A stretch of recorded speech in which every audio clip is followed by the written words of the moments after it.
गोटे कहीपर नाथ महाप्रभु जगन्नाथंकर जो परिभ्रमण रथ आज कंटिगड़िया गाँव स्टार्ट होती कंटिगड़िया गोटे आध्यात्मिक माहौल आज खेली जाइए।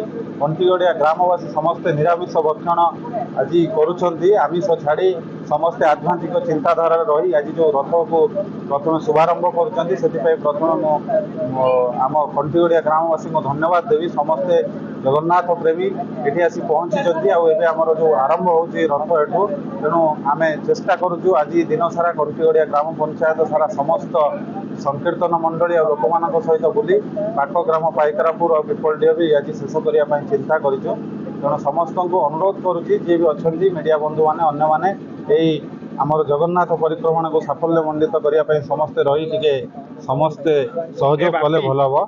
जय जगन्नाथ। प्रकल्प उद्देश्य जगन्नाथ संस्कृति प्रचार प्रसार निमित्त सुरक्षा निमित्त ये जो रथ बुलूची प्रत्येक गाँव को जाऊँगी प्रत्येक घर को जाऊँगी प्रत्येक व्यक्ति विशेष जगन्नाथ प्रेमी या भव्य संबोधना करुँच। आज द्वितीय दिन में आम धर्मशाला ब्लॉक रे कंटिगड़िया पंचायत पाखर और हेंडलबारे आरंभ होची। आज आम कंटिगड़िया पंचायत ठिया होइछु जगन्नाथ मंदिर जगन्नाथ रथ चलुची समस्त इच्छुक अच्छा समस्त संबोधना कर समस्त खुशी अच्छा।